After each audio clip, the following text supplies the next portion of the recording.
an investor doing things on your own? How about someone working with a firm that isn't so responsive or in sync with your investment philosophy? My podcast talks you through all things financial. Look, there's stuff you don't deal with very often, but investments, insurance, and retirement is something we plan for each and every day. This is the Pennywise Financial Podcast, and welcome to the show.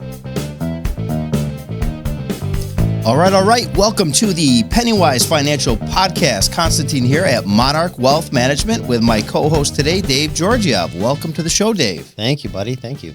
And you're going to give a little intro on our guest today? Yeah, we have the incredible owner of Shogun West, Mr. Philip Misetti. Phil, welcome to the show, buddy. Hey, thanks for having me, guys. Absolutely. Glad you could make it. Phil, I guess I'll start off with, if you don't mind, just kind of giving a couple seconds of who you are, what do you do? And you wear a lot of hats, brother. So, dive in. Well, first off, I think I'd be remiss to say that the most important thing to me is that I'm a believer in Jesus Christ, and all that I do and all that I am comes from that lens. So I think as I'm thinking about who I am in my journey, I feel like I'm a jack of all trades, but a master of absolutely nothing. Aren't we all? Yeah. But it's through my faith that I think all these things have sort of flourished in my life as far as some of the things that I've sort of gotten into. So, amen. For me, I do graphic design. I run a jiu-jitsu school. Mm-hmm. I do guitar repair. I am really into the special needs community, and I do special needs consulting. And I'm a work from home dad, so I have a lot going on. Plus, I have that at my house as well. So it's crazy. I got a lot going on. Yeah. So every day, is it you? Are you responsible for getting the little ones out the door? How does that? Yeah, my wife and I tag team. But as far as we got some kids that are home while she goes to work, so I'm on my laptop and getting the kids lunch and chasing them around, picking them up from school, and doing all that sort of stuff while trying to run all these different businesses. So never a dull moment. Let's just put it that way. Do you have structure? It's got to be hard to have structure, right? Yeah, structures can be hard, especially with the graphic design and the guitar repair, some of those things where it's like flow is everything. When you get into a guitar or you get into a graphic design project, you're designing a logo or being creative for a client, and then all of a sudden your kid comes up, can I have some chicken nuggets, or can I get lunch? Sure, juice. Sure. It's like, I need this. I'm flowing. I'm moving. I'm cruising. Yeah. And then you have to stop and then come back to it. It can be, that's the hardest part is just disrupting the flow. Absolutely. Working from home in general. And I don't have little kids anymore, but everybody through COVID was the work from home. It's so much more efficient. It's like, no way. When I'm at home, I'm like, I could do the dishes real quick. I could do this little project. It's very distracting for me. So I tip my hat to you, Phil. It's organized chaos for you. Yeah. Oh, it's great. Right? Yeah. But in a good way. It's the best thing ever. Mm-hmm. This actually is my alarm to go pick up my kids. So oh, great. You're already getting a taste of normal day in the life of Phil. Yeah. They can wait. You had 16 alarms to get me out the door. Sorry, guys. Sorry, brother. Not going to lie, though, but everything you mentioned, like guitar, being musically inclined, being a graphic artist, or dabbling in all these different things are, it's like the arts, right? And I feel like people that are good at that kind of stuff, which is not me, yes. Don't need the structure. It's almost by design better for you that way. Yeah, I think that being able to adapt and overcome is just sort of built into my brain at this point, So the structure is nice, but it's not required. Yeah, you make it work. It is almost like controlled chaos. Like right. He thrives in the chaos. And you're right, Const, to your point, like they say left brain, right brain, right. Minded people. That is not my side of the brain. That does not work well for me. That chaos, I'd go nuts. I'd lose it. Yeah. So I tip my hat to you, man. You do a lot of things. I try to, I try to do my best where I can. Absolutely. All right, let's dive into some questions. Sure. I think a good place to start is to know a little bit more about Phil. Who are you? What do you do? What's your passion? So my passion is people. I've always try to make it a point to connect with people. And I think that's where a lot of my business, where I excel in business is connecting with people. And I think throughout some of the different, all these different businesses allow me avenues to connect. So, for instance, like, you know, I know BJJ, Brazilian Jiu Jitsu, that's my main piece. That's what I do, Shogun West. And then the rest of the other things are more of a side stuff. But connecting, I'm not an instructor. BJJ is not like something I grew up doing. It's not something I ever thought I'd ever do. But connecting with people and trying to find little things about what makes people tick, and then pour into that and help them grow in that place. So I mean, I think about even with the special needs ministry that I run at my church. It's more about connecting with people than it is about, the actual work to be done. And I think that translates well to the jujitsu stuff because, again, my brother-in-laws, they're really the nuts and bolts behind the business. Like, we can't do it without them. They're black belts. I'm just a guy that can run a computer. I'm good at operations. I can manage a budget. I can do all those things. So I fit in there. But I think for me, what brings me back to it is just the connecting with people, building the culture. That's where I thrive and find my joy in this industry. Man, that's kind of unique. You man behind the curtain doing all this stuff, but you're a people person. Right. Yeah. And actually, you are both those things, because we've been able to talk to you in talking with guardians and things like that about the back end with like financial stuff, and his ability to be so detail oriented, like a nerd, if you will. Right. But then your ability to talk and work with people so well. I'm a marketing major at trade. That's what I went to school for. So sales and marketing. Sales didn't work out for me. When I tried doing sales, I was always like, you really don't need this product. Like, you could just, I worked at Enterprise with the first job I got out of college, and like sell the insurance packages. And I'm like, all right, I could do that. And it'd be like, guys will come up to me, I don't really need the insurance. I'm like, you're right, you don't. And then my boss like, that's not how you sell. I'm like, well, we were having a good conversation. I felt like he was my brother. I didn't want to, lie don't. It stuff works, but I didn't want to, push him too hard. We're like having this good connection. Yeah. Got fired from there. That didn't work. We moved forward. Yeah. Yeah. I got into the special needs stuff because I needed insurance, and my mom's like, go work for the school. They have great insurance and the hours are awesome. Yeah. Well, let's talk about the special needs stuff. We were going to start in jiu-jitsu, but since you're bringing it up, why don't you tell us a little bit about your special needs background and kind of what you're doing these days with? Yeah. So I didn't go to school for it. Like I said, I went for marketing, but I needed a place to get insurance. So I started at the school, and my first day I sat down next to this boy. I think he was 12 years old at the time, nonverbal, no language skills, and his form of communication was like squeezing my arm and like hitting his head against me. And I'm like, what am I doing here? But through that, it was like, it just sparked this creativity in me that I never knew. It took all that stuff I learned in my marketing classes. It's like, and it put it towards this one goal, to let this young man have a voice and let this young man thrive in his school. And from that, it was like, boom, this is it. Like, helping people, getting people to find that inner voice inside them.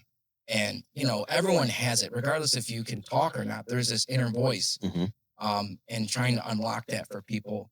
And, and I think that even ties into the jiu-jitsu. I think every guy that I talk to has this inner lion inside them, this need to... Male lion or... This lion, this inner... even the females, but even the women have this urge in them to do something wild, and we just don't get the opportunity. I mean, how many times have you guys fought someone working at this office? Probably. Yeah, not often. But how many times have you wanted to? Depends how mad my brother makes me. Yeah. It's usually a back office person where there's something going on. It's not a client, but... So then you get to do it, and you get to see guys come off of being at a desk for 8 hours a day to getting in the gym, and they're just like lions. And it's just like, who is this person? This is, the guy that's coaching his son's t-ball, or he's, doing accounting, or, he's doing all this, but and you see him in a whole different light, and that inner voice, that inner lion comes out. And it's like, you allow these people to have this platform, this avenue to do that. And it's just a beautiful thing to see. Yeah. Oh, yeah. You're kind of making me think for a minute because I tend to be a pretty quiet and reserved person.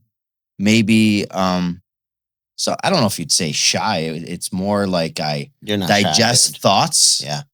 Like if we go to a conference or a big event where we're working together in a group, I might be a little more reserved and then give my feedback and my input on those things. But I will say this: you speak of like inner lion on the baseball field or at a hockey camp where I'm instructing these 12 kids that are looking up to me and they're saying like, this is the guy that's going to teach me and help me do something, whatever it might be, a little skill.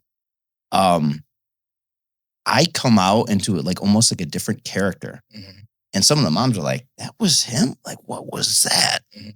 You know? So it's just, I guess, maybe unlocking something that you have a passion for. You should see Dave out of the mat. So he'll strangle. I can't imagine. Oh, yeah? He's got this lion. Are we talking about a different Dave? Oh, I'm talking. He's Dude, got yeah. something.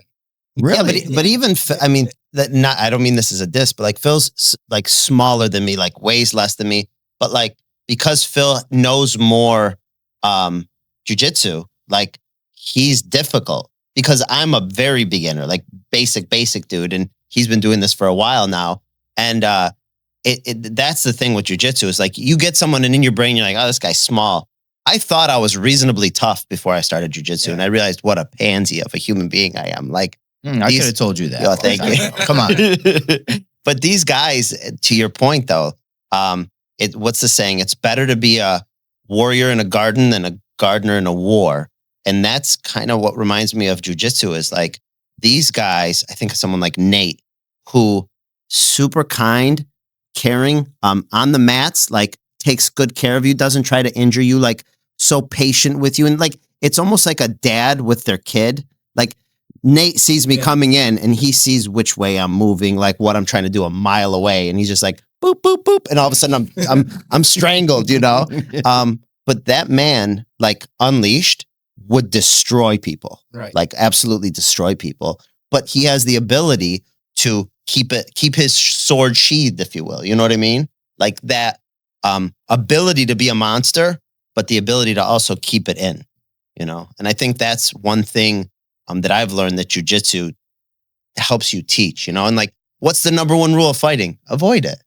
And you know, and anybody in martial arts, I think that's the basics of it, is you learn all of these wonderful life-saving skills, but the ability to keep it under wraps, if you will. I could see that.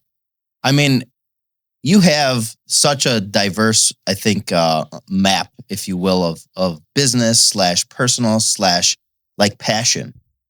Going back to Shogun West, the why. What is this like a family business? Did I hear brother-in-laws? Yeah, so I saw that question and I was like passion. And I think a couple of my coaches would argue that I don't really have a passion for JJ. At least I don't show it. I sort of am a salty fellow when it comes to it. But I think what I have a passion for, like I said, is connecting with people and building this culture that we have.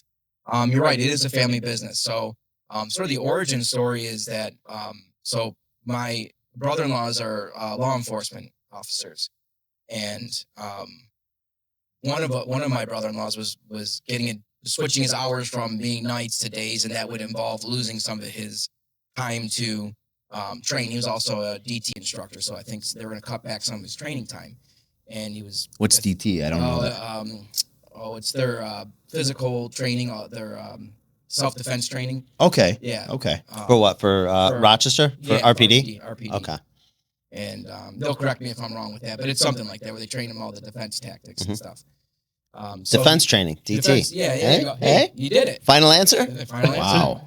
He solves these riddles like I'd nothing. like to phone a friend, please. Yeah. Sorry, continue. So yeah, he was a little bit discouraged that they were sort of taking that stuff away. So flash forward, we were on this men's retreat and driving back. I'm like, dude, we should start a gym. You guys are like black belts and I can do all the admin stuff. It'll be great. And they're like, I don't know. And just from that little inkling, they're like, all right, let's do it. So that's sort of how it started. It came from, just being inspired and setting this thing up. But before then, it is a family business. Our wives are sisters. So my brother and I just so at a family party. It was like fall time, I think it was, and I'm walking in there. I'm sort of new to the family, like they're still getting to know me. I had this scarf on because it was like cold out, and I got too close to my brother Don, and he took the scarf and wrapped it around me in such a way that started to strangle me, pull me to the ground, and took me down. And he's like, "Don't wear a scarf around me," joking around with me. Yeah, of But he course. took me down in the coolest way. I'm like, dudes need to know how to do this. I want to know how to do this. Yeah. This is the coolest thing that's ever happened to me, but also it stunk. Oh, and by the way, welcome to the family. Also, Yes, welcome yes. to the family. I'm drooling modestly. That's So fine. I've always been intrigued by their work and what they do, and they're really involved with LEO. And again, What's LEO? I don't know that. Yeah, a either. lot of acronyms. Yeah, wait a minute. Stay with it, Cons. law enforcement officer. I think Got they call it. them police. Well, they go by LEO instead of police officer. Got it. Okay. I don't know, but anyways, that always stuck with me. I'm like, there's this inner lion in me now that's like, how do I strangle someone else with their scarf? Like, how do I do that at like a Wegmans or something? He's just looking for dudes with scarves on. Yeah, now it's like scarves Going down. So I don't know. From that, I sort of, the fire burned in me. Like, this is something that is so outside of me. For cops, it's one thing. Like, this is what they deal with daily. But for me, just a weekend warrior dad, like, set me up. Like, how do I sign up to learn what you just did to me? And how do I become this cool, Yeah. The weird thing is, you gave me an answer that was when I asked about like passion and what was your driver to set up the gym.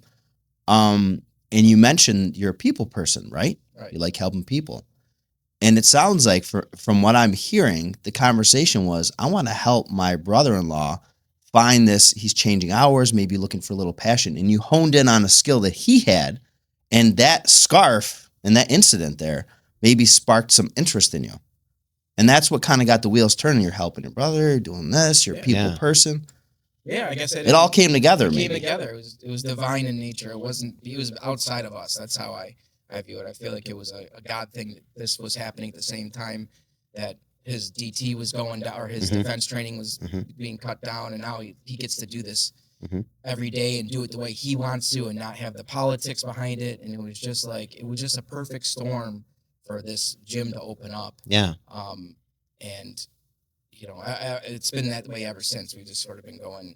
And your third partner, that's Cody, right? Cody, yeah. Is he related to you guys? Yeah, he's a brother-in-law too. Oh, I didn't know Yeah, that. yeah. All our wives are sisters. Oh, that's awesome, yeah, so man. family parties are pretty interesting. Pretty violent. It can be violent, you always gotta watch your back. Yeah. You get a lot of wrist locks or rear naked chokes if I'm not paying attention. Sure. So you gotta keep your head on a swivel. Wow, I Dude, can't that's- imagine those family events. Yeah, Yeah. very aggressive. Very aggressive. They're they love differently. Let's just put it that way. They have a different way to show how much they love me. I can respect that. Ends with me tapping Be- out or being in some sort of hold. yeah. I gotcha. Yeah.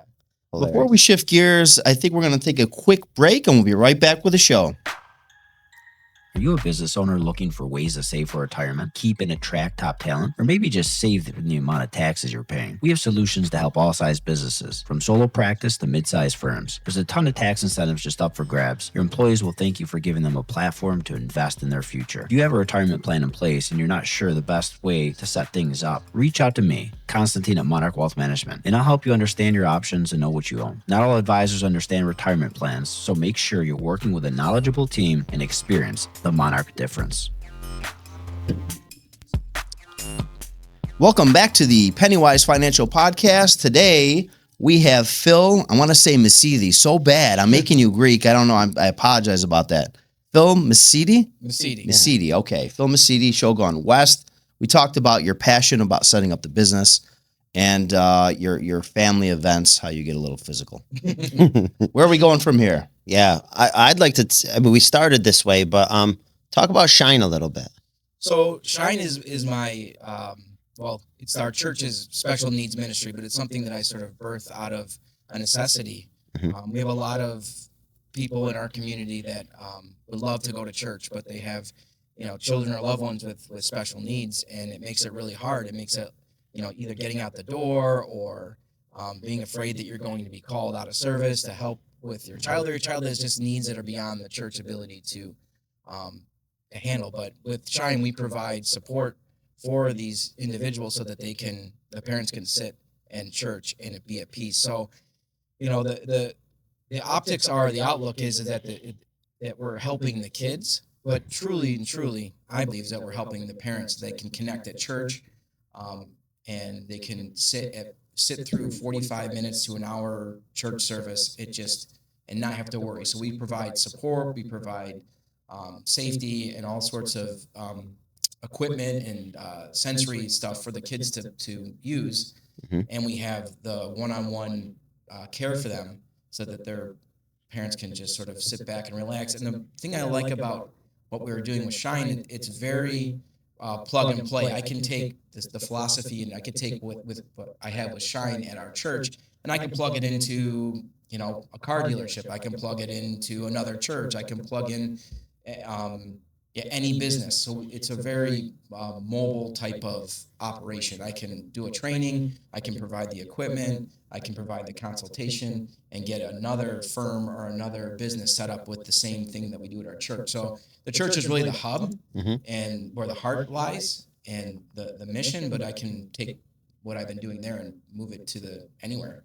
Really? So is that a business that you, or a service that you provide, or? Yeah, I would say it's a service more than anything. I haven't monetized it yet, though it could be.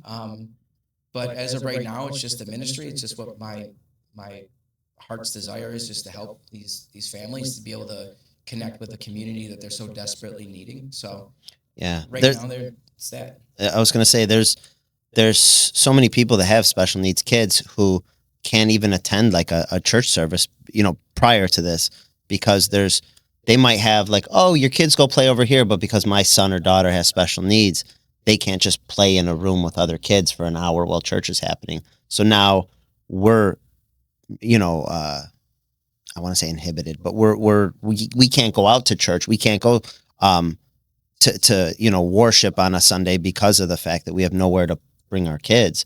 So this offers, it's almost like respite care if you think about it. Like it's a break, you know, and you know, my heart pours out to special needs parents just because of, not that it's difficult, I don't mean it in a negative way, but like it's a lot. You always have to be on, you always have to be very careful of what your children are doing. And to have that break, that trained professionals are watching after my kids, they're in a safe environment, one-on-one.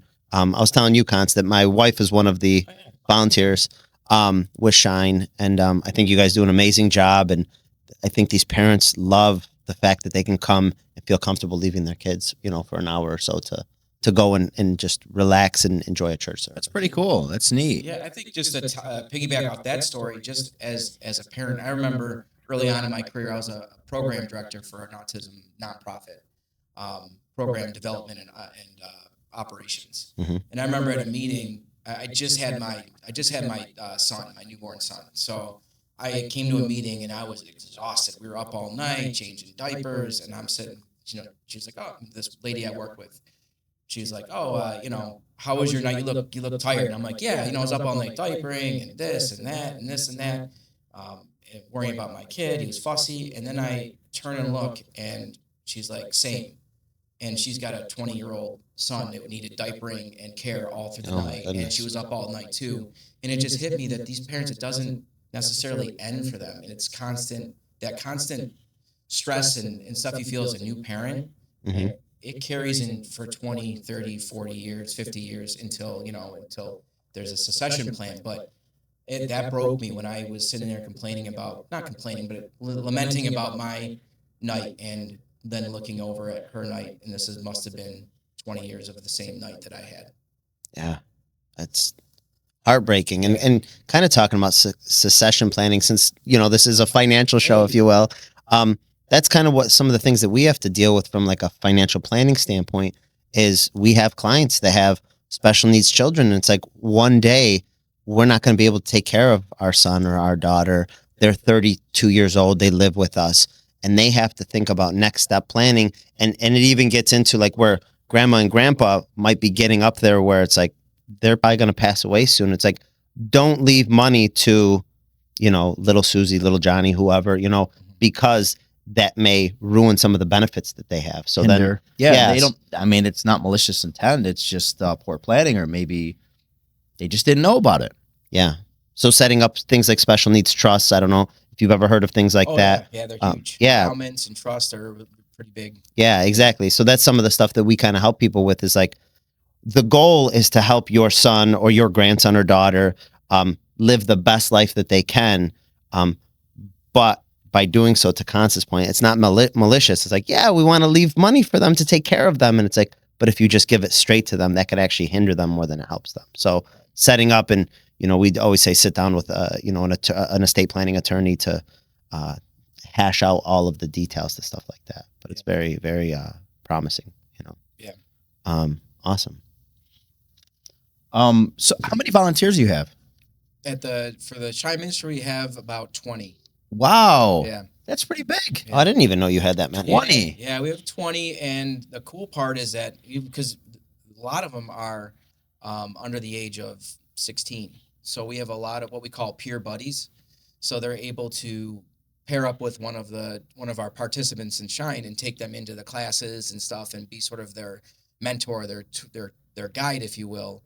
But sort of under the, sometimes if you have a 40-year-old woman following you around as a special needs kid, you still sense that, you still feel that, you still like, got this old lady tagging along with me. I don't, that's not cool. Mhm. So if you have someone that's sort of covert, that's providing that inclusion and just helping being there, that just does the world's a difference for their self-confidence and it humanizes them. If you had a 60-year-old lady following you around wherever you went, you'd be like, what are you doing? Get off my back. But if you had someone that's, Take it easy, Grandma. someone that's cool, that's like your age, it's like we're buddies, and it doesn't even don't even look like you're helping me, but you are. So we have a lot of our helpers are these young people, which they're just blows my mind, the hearts of these little kids, these young kids that are like bleeding to help these individuals just feel included. It's a beautiful thing.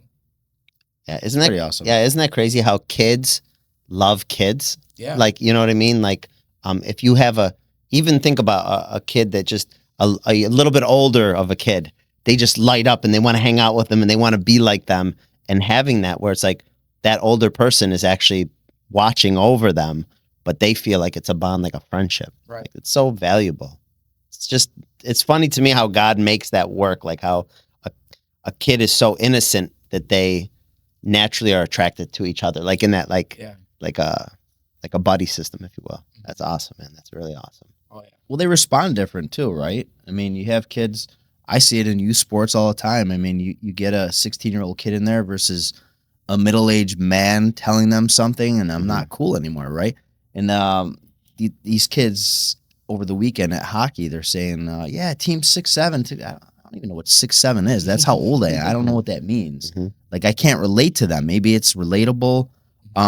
And you're right, though. Kids do inherently want to help. They want to be good. They want to take care. And we have some kids that on our teams throughout the years that have had special needs, brothers or sisters. And they come in and they play kickball at the end of the year party.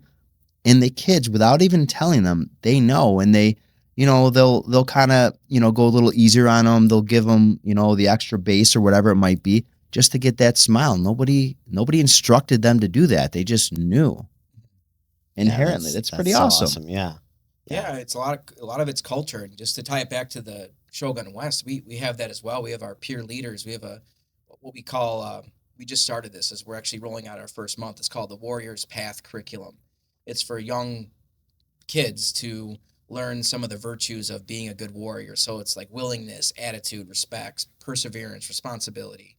All these wonderful virtues, and we have 12 of them, one for each month. So each month we'll focus on a new virtue, and you get, you get an award, or we call them stripes. You stripe their belt with when we see them caught in action doing that, and you'd be surprised, like just the empowerment they feel when they know they're being watched for their good behavior, and they get this card and they take it home, and then we ask their parents, how's it going? Like, oh, they were really focusing on their willingness. This month is willingness. So they're really willing to help out with the dishes, and they're willing to do this and that. And it's just crazy to see how these kids respond to little merits. And it flows the same way with special needs kids or anything. It just little merits and pats on the back and those things, they go a long way in help developing the culture. These are future adult students that we're working. We're developing some young kids who, the main reason that kids in jiu-jitsu is not because they want to grapple with people, it's because they have discipline problems, because they can't focus, because they have this energy that they're trying to, The difference between our inner lion and a kid's inner lion is that the kid's inner lion is what you see first. With us, we're able to sort of suppress it.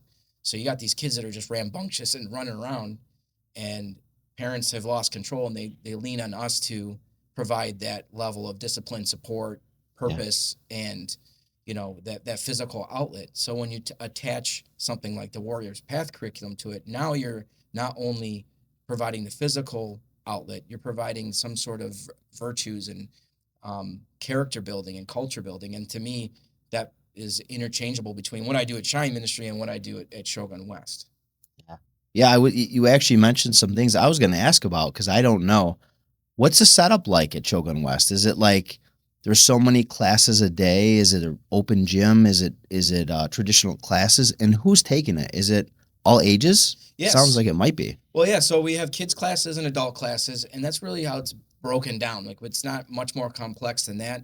We do break our classes up based on, I can get nerdy with it. We have gi, which is that sort of silly looking pajama. The karate uniform. Karate gi. Ninja. I know that. Yeah, Chuck Norris. You gotta go out there breaking stuff. So we have those, and then because MMA's become such a huge hit, we do the no-gi, which is like the rash guards, the compression shirts, the shorts, that's a whole other element of doing no-gi. So that they're broken down by that. But yeah, our average age, I looked this morning, was 36. So we're talking guys in our cohort. Again, I'm telling you, that inner line is a real thing. When you start to pick up a grappling combat sport at 36, it's really telling you something about our culture is that, what is causing these middle-aged men to want to go out and fight people all of a sudden, and they never fought anyone before in their life. We're not talking like boxers are coming in or, we do have a lot of military and law enforcement, but beyond that, we got engineers, accountants, insurance salesmen, what is that fire? What's happening? Why are people doing this? Yeah. Enterprise salesman. I mean, Enterprise salesman, failed enterprise. Fired enterprise salesman. Yes. Yeah. And so speaking of that, yesterday I saw the footage. Was what do you call it? A step-up day? Promotion, yeah. Promotion day. Explain that a little bit. Yeah, so the way that jiu-jitsu works, it's just like any sort of martial arts. That you have belts, colored belts that sort of rank you amongst your peers there. Yeah, go through them. What are the colors? So the top belt is black belt, then brown belt, purple belt, blue belt, and white belt. So there's not a lot. We're in like traditional karate. There's like I don't even know how. Yeah, many there's a belts bunch. There's a lot. Who decides that? Like, is there a curriculum that you have to adhere to, and you say, okay, this is what blue belt means? So I'm not the best to answer this one because it is so deep rooted in this culture, but it all goes back to one guy in Japan who created the sport, and from him, everyone has a lineage attached to it. So we're affiliated with an instructor named Matt Secor, who's affiliated with this other guy. I can't think of his name. Tom DeBlas, who coaches used to be the coach for one of the biggest MMA guys, jiu-jitsu guys, Gordon Ryan. And then he's got ties to the Gracie family. I'm sure everyone's heard of the Gracie family. That I have. I was surprised that you've heard of the Gracie family. I've heard of it. I don't know what it means, but I've heard of it. Yeah, and then the Gracies are attached to this Morimoto guy. So every jiu-jitsu school is somehow goes back through a Gracie into the Morimoto feudal Japan guy who set this all up, Yeah. So it's very important. The lineage is something, that our black belts take very serious. Sure. I'm like, why don't we, they can't hand out black belts. I'm like, why not? We can do whatever we want. This is America. Like, give me a black belt. Oh, you can't hand them out. No, only certain people with certain stripes can hand out black belts. So even our black belts can't promote black belts. We can only promote one color. Yeah. So it's very tight. Oh, wow. Yeah. So I think of Kevin. Who promotes Kevin eventually? So it'd be that Matt Secor because he's got 2 stripes on his black belt. Okay. And he's our affiliate. Okay. But Kevin, so Don and Cody can give out brown belts and below. Mm-hmm. I think Kevin can give out purple belts and brown belts and below, I think. Okay. Something like that. So it's very... So if you're like a 2-stripe brown belt, can you give a regular brown belt? No stripes? I don't think you can. Okay. Man, this just got really technical. I'm Yeah. sorry I asked the question. No, it's Get the color, get the crayons out. There's And a lot of I colors. will say this, though. Yeah. This is just to make it... They say... I'll ask you guys, what do you think... You might know the answer, but what do you think the hardest belt is to get? White belt. You're right. for trying. Just to Showing go up. and White belt is the hardest belt to get. There's a lot of guys that like, we want to do it, we love it, and how many emails I get from guys that are just like dipping their toes in. I want to do it, and they don't just dive in. And then white belt is the hardest belt to get. I hate it and love it at the same time. Yeah. Like you hate the white belt, or you I hate doing it? I hate jujitsu. Well, you should. Yeah, I hate jujitsu, not because you get beat up and all that stuff. Like, no, like people are so gracious there, man. So gracious. The culture is unparalleled. If I had to compare it, the camaraderie is a lot like the fire department, but just the level of like professionalism. I don't know. It's hard to describe. But you can't fake when you go there. Like if I go at 6 a.m. typically. So if the days I don't go to jiu-jitsu, I go to the gym. If you're tired, you go to the gym, you're like, I'm going to give it like 80%. You can't give jiu-jitsu 80%. You're going to wind up face down in the mat. Yeah. So you got to give it everything, So that's exhausting. Yeah. Right? They won't let you give 80% unless you really try. They especially, when I go there, the people just love to beat me up. I think it must be something. Yeah, people do love to beat you up. I'm a smart aleck. I go in there, like I make jokes, and everyone's just waiting for their turn just to be. And I lose. I get beat up daily. Every time I'm in there, I get beat up. I've never won a fight. It's pretty remarkable. You've won. I'm sure you've won. No, never. How many stripes do you have, Phil? I have 4 stripes, but I probably only deserve 2. I got 1 stripe for being admin. I got my first stripe as an admin stripe. Really? Yeah, just for being a good administrator. All right. Yeah. All right. Well, I was gonna say, I think one of the things that I love about Shogun is they don't just hand out a belt. I don't believe just because you've been there a while. Like I feel like you really have to earn it. Like if you're lousy and you're still lousy, they're not gonna upgrade you. Mm-hmm. So you earn it. I'll tell you, like in the last couple years, when I got my first, so I'm 1 stripe white belt. Getting that 1 stripe was the highest honor that I've received, and I can't tell you how long. Like how proud I was to get that. Yeah, and it's like we don't give them many stripes. Yeah. They're taking them away. Yeah, all demerits all the time. But like that, and somebody said it's like a stupid piece of tape on a belt, and I'm like, I get it, but just to be called up and the whole little ceremony thing, it's awesome. I love that little piece of tape. There's so much blood, sweat, tears, and time behind that little piece of duct tape. I mean, it's duct tape from Home Depot. It's not even like special tape from Japan was buried in a tomb with the. No, it's from the electric aisle at Home Depot. But what that tape represents is just so amazing. Well, I remember the interview of Chuck Norris. Actually, everybody talks about how tough Chuck Norris is, and he in the 70s, loosely paraphrase the story, he ended up sparring with the Gracie, whichever Horace Gracie or one of the old Gracies. And I saw the clip. Really? Yeah. And he gets tooled on. Yeah. Chuck Norris gets. He admits it though after. Absolutely, which is another reason why I like Chuck Norris is because he was humbled and he's like, I got to learn this, and he learned jiu-jitsu. But that to me was amazing. Like Chuck Norris, other than Bruce Lee, was probably one of the kings of karate, in martial arts. So to see him get his butt handed to him, it's like, wow, this is something. One thing you said too, just before we take another break real quick, is this a Japanese descent? Like, did this come from Japan? Brazilian jiu-jitsu? Sounds like a dumb question. I hope it's not. No, it's not, because I probably don't have the best answer. I believe the originator was Japanese, but I thought it migrated to Brazil through the Gracies. Okay. The Gracie family. If this becomes a reel, in the comments, if you know the answer, please. Please don't put me out there by all the jiu-jitsu dudes in the world. Really? I don't know my stuff, But I think that's how it was. I think it migrated over through Brazil, from Japan through Brazil, through the Gracie line. Okay. Yeah.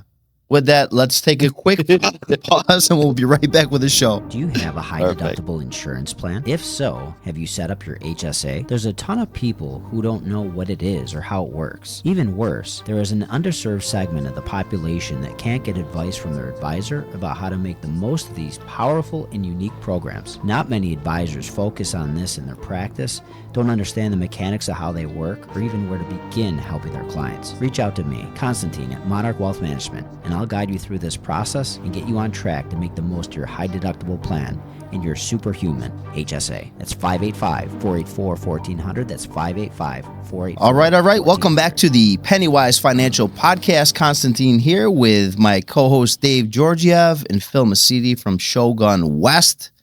and I got whipped into shape on some history and background on the sport. And we just kind of heard a little bit about your passion and the passion of why people join. It's not necessarily just to go beat some people into a mat, right? It's a little more than that. I want to pull up a couple charts here. Let's see. One thing I pulled up was fitness trends. It's a little graphic for you there, There's Phil. There's Hope you Phil. like that, paying homage to your like to those your forearms. traditions. Yeah. Nice. Jack, bro. Interest in the sport versus karate. You know, so this goes back to 2004, and BJJ is the blue line. Looks like, I mean, it's really outpaced karate, even going back to 2004. What are the other ones, Const? Those really loser martial Those are arts? loser ones that don't even make it. I mean, they're not even worth noting. What was big for a while? Taibo. No, Billy Blanks, Billy Blanks. P90X. Not Tai Chi. What? Kung Fu. No. Taekwondo. Taekwondo got big for a while. Taekwondo's big. It's Still big? still big. Is it on We that have some chart? friends that are Taekwondo. Rich, he's a good friend from church. He's Okay. owns the Taekwondo. Oh, I know who Yeah. you're talking about. Tall, thin guy. Yeah. Yeah. And Taekwondo's great. It's more of a competing sport where, and I think I can talk to these trends, is that you see the trends going up in jiu-jitsu because it's the most practical application of martial arts amongst, common folk. It's Wow. the one that translates to the streets more. I mean, that sounds kind of, too cool for, but it translates to the streets.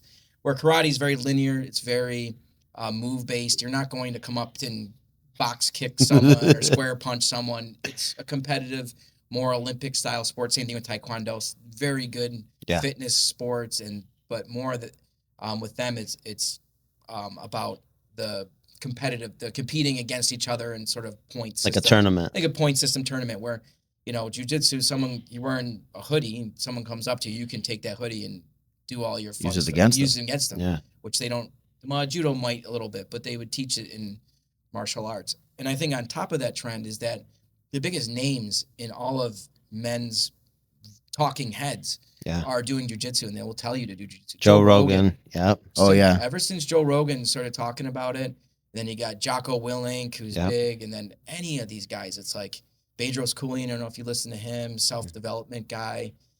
He's like, do two things in your life, invest and do jujitsu. Jiu-jitsu. Yeah. So like, it's really become the thing for our age group to do this, to do this art, and it's and they do all the legwork for us. Like marketing wise, you don't have to do too much. If you're searching on Instagram and your algorithms hit, you're watching MMA fighters and UFC, you're gonna get jujitsu stuff, and you're gonna get Joe Rogan and all these guys, Dana White. I believe it. Just doing all the legwork for you. What happened in 2020 where karate and jiu-jitsu were almost the same? It looks like from COVID. COVID happened? Karate lost to From COVID. COVID to karate? Like what COVID. happened there? COVID tapped everyone out. I guess so. You guys were in business during COVID. Yes? No? How did that work? Tail end. 2022 was when we started. Shogun. Okay. So there was still some weird stuff going on, I think, at that point, but we sort of moved past all the shutdowns and, You didn't have to do anything virtual or no virtual. They didn't Okay. Virtual rolling. Yeah. Weird, like, gloves or masks. can imagine Dude. how that would work. Could you imagine rolling with a mask on? Dude, some of the rules. I'm sorry. Come on. I'd see people What, at use that mask against you. Planet Fitness they're running with a mask on. How is that healthy? I don't want to offend your listeners, but I No, think go for it. our coaches would rather be dead than adhere to those COVID Yep. things. So Yeah. that's the culture, is that we're very lovingly rebellious. Yeah, that's fair. I want to pull up another chart too. Let me see if I could pull this one up. This one here, no, it's not pulling up for me. I was looking at fitness trends. It's not pulling up. It's the same chart. You can't find good help anywhere, especially when you do it yourself. But anyhow, there were fitness trends, and like you look at these old videos of people in high school, like the 70s and 80s. I mean, they were doing pull-ups and push-ups like nothing. Kids nowadays, I mean, with the lunches that they're getting and the lack of nutrition, I mean, what is going on here? So I was wondering if that was kind of a driver too for people coming into the gym and saying, you know what, I want to become not only physically fit, but mentally fit as well. Like, is there other reasons you think that people come in? To the kids? Any age group, really. I would say the kids are the number confidence. one. The confidence, the number one thing I get from parents is my kid doesn't have confidence, and we like him to have that, or my kid needs to toughen up, and they want to throw him into there. And then it's the behaviors. Throw him in there. Well, how about just natural defense? You know, your kid is bound to get into some kind of scuffle over time. I just know as a kid, I was, not no sob stories. I was, I'm short. Your viewers can't see me. I'm 5'5". I think we're gonna have you stand up. Yeah, we're gonna get a rule around here. I was like 2'6" in high school, and that was my thing. I was just short, so I was easy target. You found the right church, by the way. Yeah, I know. That's why I moved. Why is it a short church? Like, what's going on? I moved to the West Side because of the Italians. We're small people, so it's nice. I'm amongst heightened people. But if I would have had the skills of jiu-jitsu, just knowing that I could, not that I would ever use it, but to knowing that if I ever had to use it, like, I'm comfortable. Like, I've been in, I don't know, I've been doing training for 3 years, and I don't know how I've been in 60, 70, 80 fights. I don't know. Just in like rolling. Fights. Okay. They're real fights. I didn't know if these were street fights or what was going on here. Well, yeah, no. Are we the wrong guest on? Underground. I've been in 0 street fights. I've been in 800. I've never been in a fight in school. So having that knowledge and knowing that, everything's going to be okay. Like, this kid might be on top of you, but you're fine. You know what to do. Or that confidence would have changed my life in high school had I had the skills to know that I got nothing to be afraid of. Like, that guy's a chump. Like, he's got nothing on me. Yeah. So I think a lot of it for the kids is that for the adults, there is definitely a fitness element. It's one of the toughest things you can do as far as like fitness. You got, imagine Mr. Dave over there just laying on top of you, holding your head down on the ground. You got to roll him off you, sweep him. No, I don't want to think about that. No? It's too much weight. That's a lot of weight. It's a lot of weight. So there is some fitness element, but I really think what draws people is just finding that side of them that they never thought they had, and it's empowering. It's a big deal when you realize that I can fight someone like Nate, like you mentioned. He's one of our toughest, grittiest guys. Yeah. He's a sweetheart, but he's one of the toughest guys there. Yeah. And knowing that, like, if I ran into a Nate at Wegmans, like, things will be all right. Yeah. If he doesn't know jiu-jitsu. If he doesn't know jiu-jitsu. Correct. That's right. Correct. If you actually met Nate at Wegmans, you're gone. Yeah, I'm in trouble. So I call it like an iron blanket. Like, he can position his weight on you where he probably weighs, I'm going to guess 215, 220 pounds. He feels like he's 400 pounds, just the way that he like blankets himself on you. Like, he snuffs you out. Like, and I remember you teaching me this actually, Phil. You want to think that you lay on someone's chest, but if you lay on their like stomach area, like up in here, like they can't breathe. They can't catch their breath. Right there, that just changes the dynamic of whatever you're doing. Like, you own that person. And this is the stuff they teach you, You heard it live from Dave. Correct. Sit on someone's stomach if you want them not to breathe. Sit on their there's stomach. a disclaimer at the end, right? Yeah, oh yeah. You guys aren't professionals. A financial one. But kind of talking about that, one of the classes that I just started taking before my little hiatus here is the combatives training on Thursday. Can you explain a little bit about the combatives training? Yeah, so jiu-jitsu has sort of two sort of faces. There's the sport of it, that's like the grappling, the point scoring, submissions, tapping. And then there's just the real life application of it. And that's where the combatives come in. That's where there's striking involved. Jiu-jitsu is a sport that typically when you compete, you start both on your feet standing up and you do a takedown. But for the most part, when we train, a lot could happen when you try to take down a 50-year-old guy or 40-year-old guy that's not good. So we start on the ground, where in the combatives, it's more standing up, striking, blocking, taking a strike, and using that force of that punch, and then sort of taking your opponent to the ground. We also do weapons training, so someone has a knife. So it's really more of that personal defense, what to do if you're in Wegmans and you're sort of blocked in by a car, and now you're against a wall or you're against a car door, and you can't go backwards, you can only go left or right. I know those types of scenarios are sort of where the combatives come in. It's where you can really start to see jiu-jitsu come alive in a real life scenario. I wonder what Wegmans you guys are going to, because it sounds like a lot of violence at Lyle Ave. Lyle Ave. West Side, right? Yeah, we're definitely West Side. But to that point, that's why I wanted to join jiu-jitsu, was like, So you could go to Wegmans in comfort. yeah, now at Wegmans, I'm like, Yeah, big big shot. Weg, yeah. Yeah, that's right. I own this place. But it was, number one, because I go to Africa, and you know, like sometimes I'm in the middle of nowhere, and where we are in Zambia is super peaceful. They're super friendly, but that's not every country. Or you're on vacation. I don't know why I always go on vacation in my brain when I think about this. You're with your family, some drunk guy, you're in an unfamiliar area, comes up to you, starts heckling you. Not that that's happened to me, but I want to be able to protect my family in those scenarios. And that's why I think that Thursday night class is so cool. And that's, you know, what I want to focus on getting back to is to, God forbid, somebody comes up attacking.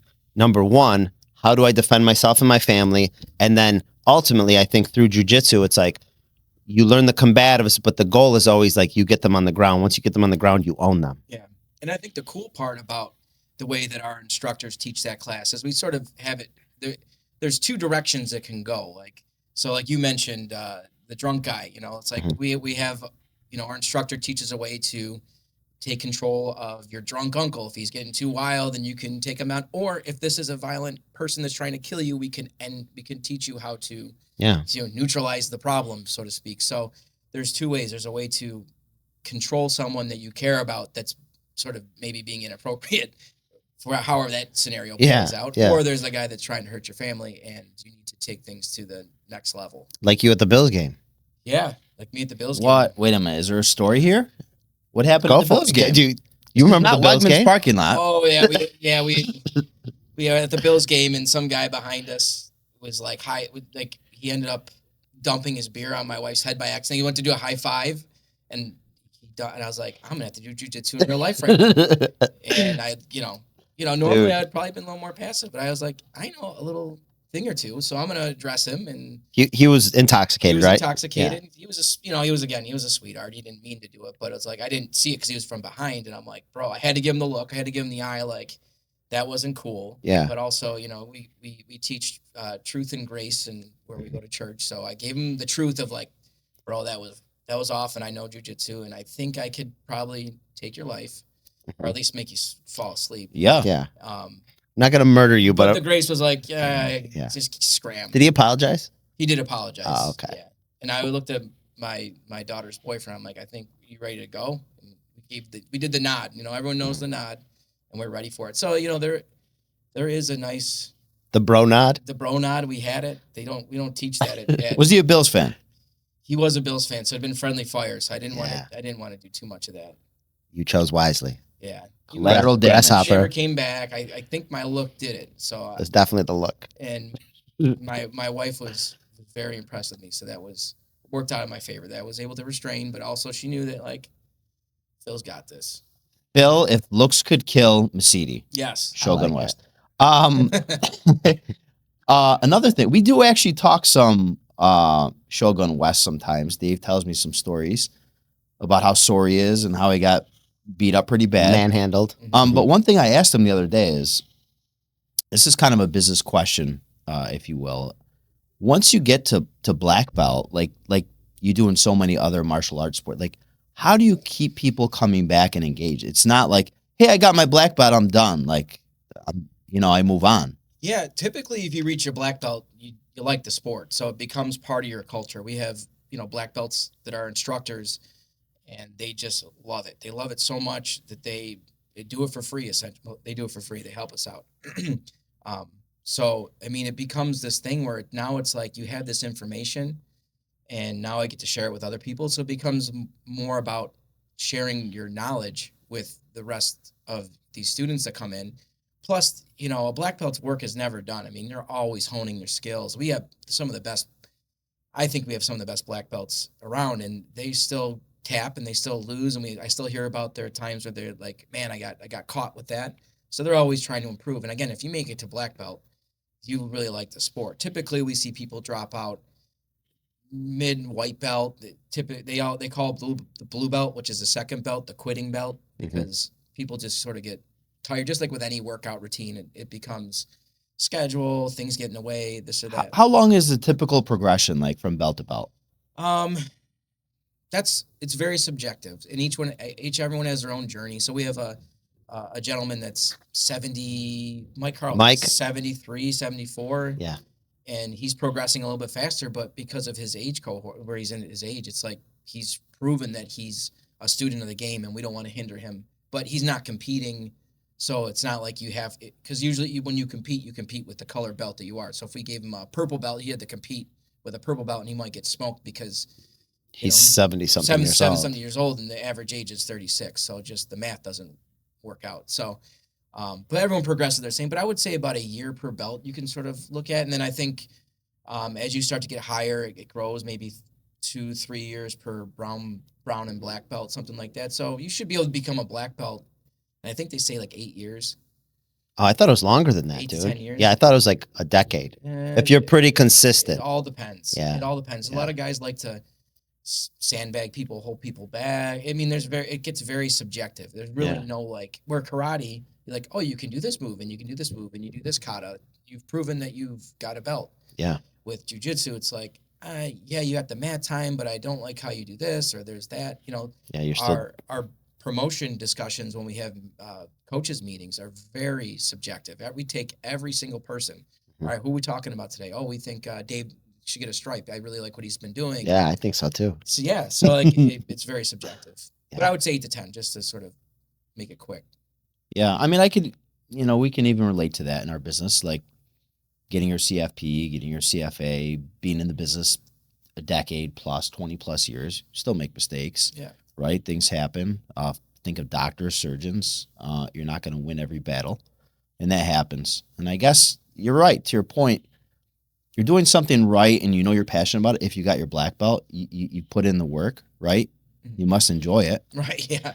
Yeah, comparing it to our business, though, I think is actually spot on, where somebody on paper could be a like CFP, master's degree, all these different things, like on paper, amazing. And I picture somebody in jiu-jitsu, like, show me this move, show me, and they can do it because they memorized it. But then you get into a real role or a tournament and they're horrible because they can't put it all together. And that's kind of like somebody in our world where you sit down with somebody to talk about financial planning and they can't relate to another human being. Like, they're headstrong, but their delivery is horrible. It's almost as though they're talking down to somebody. Right. You know, it's like, why am I not successful? It's like, you lack the people skill in our world where you may, again, be headstrong. I know how to do all of these moves, but in the middle of rolling and like somebody's on top of you, you can't process that to know where to go next. Right. Because I would say jiu-jitsu is a lot like a game of chess. Very much. It's like, they go there, I go here. I go here, so they go there. And it's like, oh my gosh. You have to be thinking. And if you're bad, if you get stuck and you can't think of where to go, that's the problem. It's funny that the amount of how do I say this? The amount of smart cerebral people that decide to do jiu-jitsu is crazy. A lot of our students are engineers, or they're going to RIT for computer science. We had a world-renowned musician that travels with the Wu-Tang Clan. Pretty cool. Come on. Local? Plays piano. No, he's from DC. His mom lives in Gates. With us now? No, he's back in DC. I'm pretty sure, or Maryland. Okay. And he plays piano. Just a brilliant pianist. And with Wu-Tang? With Wu-Tang, when they do the live stuff, yeah. he goes out with them. Wow, that's pretty cool. It's so cool. But he comes and he plays, and he just loves it. He goes, this just takes what I know in my mind with music and the math behind notes and all this and that, and it puts it through my whole body. Like it's like a chess match. Like you say, it's like you sit there and you're like, what do I do next? Or where the next move is? Or how do I sometimes you give up an arm so that you can get a guy to take the bait so that you can slip around the back and Yeah. So there is so much more intelligence. I think it's more of a mind sport than it is a physical, though physical definitely helps. Yeah.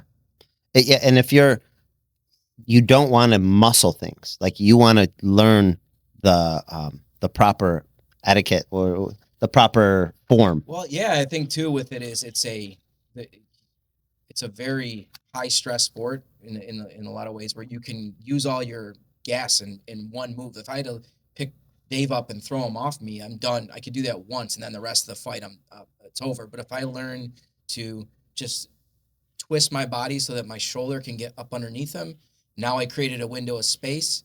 Now I just slip out the back, or I use some inertia or find a little hole to get out. Now I've used zero gas, and you're basically your whole fight with this person is maintaining your gas tank, using it efficiently and smart, and that really appeals to a lot of our cerebral guys that are like, I got to use my whole entire brain and my body to work through this problem. Yeah. Did you do the ropes event out in Bristol where you're up in the trees? Oh yeah. That was very much like what you're saying, and I remember thinking in my head back then, yeah, Bristol. I'm pretty strong. Like, I got this, right? And the problem was having enough in the gas tank to last the entire course. Mm-hmm. It wasn't really about strength. It was more about strategy and being able to harness different areas of those platforms and ropes to get through the course. Have you ever done that course, Phil? Are you familiar with it? I've done like ropes course before, but not the specific one. Oh, okay. Yeah. Where they like harness you in, and then you're really high up and you go across like all these crazy obstacles, and there's some what's that called? Where Like you a slide. zip line. Zip line. Thank you. Yeah. There's planks, there's things that kind of you have to balance on, or they're off balance on purpose, or you're gonna fall. So you have to get to the next part of the course. It's cool. It's fun. But this was like, I mean, this was a long time ago. But it was a bunch of financial advisors when we were still at the bank as financial advisors. They invite all these financial advisors, and it's what's the thing called? Where you glide? Oh, zip line. Zip line. Thank you. I can't remember that word today. It was like a zip line course was the way they advertised it. So we're like, this will be fun. But it was this whole obstacle course. You have people in like their 40s, 50s, 60-year-old financial advisors, not in shape at all. And now they're climbing up like cargo nets and stuff, and they're wearing like business casual attire. It's kind of a train wreck. Yeah, there were people afraid of heights, or people that wouldn't move. They were terrified. I mean, yeah, I think somebody had to be let down. Like they had to get help. Yeah. Side tangent. Yeah. Lastly for me, I guess, if you could touch real quick on Black Path Tactics. Oh yeah. So wow, that's a tongue twister. Black Path Tactics. Yeah. Yeah. So is that a is that a separate business LLC wise, or just like kind of DBA? Okay. DBA. So one of the things we talked about is from a business standpoint, Shogun West really relies on volume. You need many students to help with the operations. We could increase our prices, but then you sort of price yourself out of the market. So when you're running a school or a gym, it's all about volume, and it's about retention. So we focus a lot on that, but we're thinking, okay, so one of my brother-in-laws are set to retire from the police soon, and it's like, we need to diversify. We got to come up with another revenue stream, and why don't we take what we know from Shogun West and sort of create this sort of security self-defense arm of it, especially with sort of the climate that we're living in now, and even the most recent tragedies that are happening. It's like we can really find a niche where we're bringing like active shooter training or firearms training or self-defense training to the corporate world, or to first responders. So, we've done some stuff where we brought self-defense and situational awareness to fire departments. They show up on scene. Sometimes they're usually there first. It's like, what do I do? And we show them different ways to de-escalate a conflict, or different ways to maneuver throughout a house that's going to keep you safe. And if someone's having a Narcan reaction, it's like, 'cause a lot of times that's what they encounter, is how do you safely bring someone to the ground and allow them to, be safe in those things. So we're taking what we know through that and doing more corporate consultations. One of the new recent things that we're getting into is that we're working with a real estate agency to teach them these things. You got women, men that are at these open houses all day, sometimes all by themselves. You never know who's going to walk through your door. Could it be a disgruntled neighbor, or a family member doesn't want you to sell the house, or just someone, or just a creep, just someone with mental illness. It's like this. This is an opportunity to be in a house alone with some person. Yeah. And we're able to teach them how to use the house that they're in to keep them safe, how to escape, all these different things to help them better handle, worst case scenarios. So it's sort of a second arm of Shogun. So Shogun will be the sport of jiu-jitsu, and then really taking the practical application into the real life, into the corporate world, to sort of impart some of our wisdom and just years and years of experience in the police academy with the guys. That's really cool. To do that. I like it. Yeah. Yeah, I think about realtors specifically, and like your wife used to be is a realtor, and just like Used to be. Yeah, Wait till she watches the show. is currently a realtor, and I just think about Lisa, beautiful young lady in a house. Hey, whoa. Okay. Take it easy, guy. In a house, showing the house from 3 to 6 or whatever, and just some like loser shows up. Some guy with ill intent is coming here to have basic training to be able to at least escape the situation. Right. I think that's so applicable today. Yeah. And I feel like even today, and I know you were referencing the Charlie Kirk, horrible event. Was it last week? It was last week. Yeah, 10 years ago. Yeah, 2 weeks ago. But even since then, there's been so many small little incidents that barely getting picked up by the media, where there was a thing down at the ICE agency in Dallas today, gunshots fired and stuff like that. So it seems like it's evolving so rapidly now, these random acts of violence. Yeah. Being prepared, I think, is more crucial than ever. Right. And a lot of the times it's escaping, it's not really hurting someone. It's like, how do you get out safely? Mm-hmm. But also, if you needed to gently control someone, you're able to. You have the knowledge and confidence to do so. So I think there's definitely a need for that.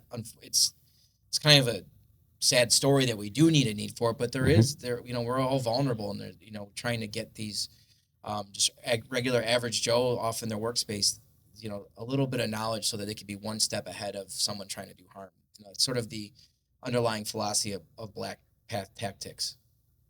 Black Path Tactics. That's a mouthful. You might have to market that towards financial advisors if the market corrects the other way. I don't know. Yeah. If they raise Being alone in my interest rates, office. you might get some disgruntled. Yeah. We got to fight them off of us. Yeah, the Fed's going to really help our business. Well, they drop them. They just dropped them. And That's right. Yeah. So that's actually good. Do you, kind of asking, I guess, from like an economic standpoint, has there been anything over the last couple of years since you guys have been in business that has really helped or hindered Shogun? The one thing, and I don't know if it's something over the course of anything in that time period, that frame, but the one obstacle that we have, especially with our kids, is sports. It's like we lose a lot of kids during the summer because they all go off into summer sports. So it's really just overpacked schedules. We compete with soccer, football, lacrosse, all these sports, and then with school coming up, it really it's more about jam-packed schedules is really what we're going up against. When we were kids, it's like you did one thing. Yeah, everyone's doing everything at an elite level and traveling and camps, and it's like we just got a T-shirt from the local sponsor, threw it on there, went out there and played T-ball one night a week, and that was, or baseball one night a week, and that was it. Now it's travel this, travel that, elite camp this, and it's that to us is our biggest competitors, because there's really not that for Brazilian Jiu-Jitsu. There's not an elite sort of level. There's not like an elite camp. There's nothing there. So we're really vying for the attention span of the kids and parents. Parents too. Now parents are coaching a lot more. Yeah. And asked to be more involved with their kids' sports. So we lose parents to that too. Yeah, interesting.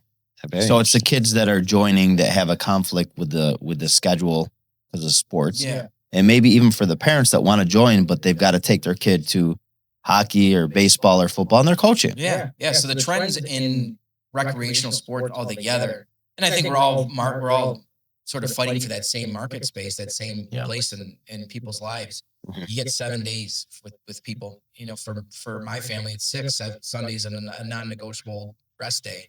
So like we really got 6 days that we have to fight for, and a lot of times you can't do both. So making sure that what we provide is worthwhile. It's like, you know what, maybe we'll do house league baseball instead of travel, because jiu-jitsu, I could see a change in my kid's character and his confidence, and that's more important than being a travel baseball guy where there's he's not going to the majors. Let's be real. Like, Sure. this will be more long term. So we try to focus in on that position in our customers' minds is like the long term benefits. Mhm. Try to do it that way.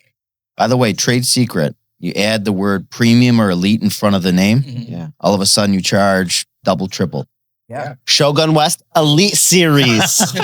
I like team. it. Yes. All right. Before we close, I got one question for you. Kind of a funny, more personal question, I guess. But what's the most unusual reason somebody joined Shogun West? We get Any funny ones? offensive, maybe funny. I don't know. Offensive. Yeah, we had someone wanted to Walk in the top safely? walk tight. He didn't really like liberals that much, so let's just put it that way. He wanted to be able to Seriously? fend himself against woke people and toughen their kid up. So we get a little bit of that, but not really that. People again, it's just people just wanting to fight people. I guess I don't really know other. Yeah. It really comes down to like you really want. Okay, so nothing unusual. I was hoping to maybe get like a funny story, but it's okay. No, It's okay. It's just I haven't come across anything super crazy about it. How about this one? How about we'll try again? We'll try again with this one. If BJJ were a financial strategy, which one would it be and why? And then, of course, I got a suggestion. What's the Kimura? Kimura. What's a Kimura? It's a arm lock where you position someone's arm back behind their back, essentially, so in a way that it doesn't feel comfortable. So I don't want that to happen to No, me. Yeah, not- they'll break no, your arms. It's not, Like, it's not yeah. nice. No. But that is, I guess, the reference there is that it's a long-term strategy by slowly applying pressure to get the result that you want, Right. almost like a long-term financial strategy. But anyway, any funny So- ones to comment on that? I sort of thought about this a little bit, and there's no specific move, but there's a mentality or philosophy that we sort of joke around with. It's called, and I hope it's not offensive. It's don't crap your pants. Oh, I like it. So when I think about financial strategy and investing in stock markets, you invest in a stock market. Let's say you only lose money when you sell it lower than you bought it for. If you just hang on to it, you're not really losing money. So you don't crap your pants. Don't sell before Yes, while yes. you're freaking out. And I think when it comes to BJJ, is that you might have a guy like Dave who's a big fella, just strong, massive upper body strength. Oh, thank you. Wow. Thank you. Very smart. Continue. Wow. How much are you paying him for this? A lot. Just destroying you. But if you just hang in there and don't freak out, Don't panic. don't panic, and just get comfortable with discomfort, you have an opportunity to still win that match. You still might find an opening. You might find something that you might not have seen before. But if you get comfortable being uncomfortable, just like any sort of investment strategy, I like that. Wow, that's actually great. That is a great correlation. Wow. and Yeah. just not freak out and deal with it. Don't crap your pants. Don't crap your pants. Yeah. What's the not slogan, motto for Shogun? Do you guys have one? We don't. Don't crap your pants? Don't crap your pants. Could be the slogan. We do. For both of our You do businesses. now. Our our symbol is a mountain because the BJJ is like going up a mountain. It's hard, but it's once you get up top, you get a vantage point that not many people get to experience. So Yeah. It's sort of our journey up the mountain is how we view journeying through Brazilian Jiu-Jitsu. Jiu-Jitsu. I like it. Yeah. Any closing thoughts? No, it wasn't too funny of a final question though. Okay. I'll dismiss that for now. We'll see you on the mat soon enough. Wow. No, I don't think you'll find me. But thanks again. Now, if somebody wants to find out info, what's the website? How do they reach you? Yeah. So if any one of your viewers and if they, we'll extend an offer to any of your viewers. If they want a free month, they just email me at info@shogunwestbjj.com. Tell them they listen to your podcast and we'll get them going for a free month. Oh, that's pretty cool. Yeah, that's awesome. We'll make sure we include your info in the description section. Yeah, and what about Black Path Tactics? Like if you have an organization, I know Brockport Fire Department is doing a training with you guys coming up next month. So we're excited for that. How do they get a hold of you for that? Same thing. Same thing? Well, blackpathtactics@gmail.com, or they can email at the info@shogunwestbjj.com. Are you looking at both of them? I'm looking at both of them. Bug Phil if you're interested. Yes. Bug Okay, me. we'll find you. Phil Misetti, Shogun West, thanks again for being on the show today. I think that's all the time we have. Thanks again for listening. You've been listening to Pennywise Financial, brought to you by Monarch Wealth Management. Constantine and David really care about their clients. They want to make sure you're happy, so you'll continue to hire them. There's no commitments, and clients are free to leave whenever they want. Think about being able to pick up the phone and call someone for guidance and advice on almost anything, from buying a car, selling a home, buying vacation properties, or even selling a business. Reach out on the website at monarchwealthmanagement.com. There are 2 offices in Rochester and 2 offices in Buffalo. Reach out to us on Facebook, LinkedIn, Twitter, and YouTube, or call us toll-free at 800-480-1580. That's 800-480-1580. Until next time, this is Pennywise Financial, signing off. The opinions voiced in this program are for general information only and are not intended to provide specific advice or recommendations for any individual. To determine which investments may be appropriate for you, consult with your attorney, accountant, and financial advisor or tax advisor prior to investing. Securities are offered through LPL Financial, member FINRA, and SIPC.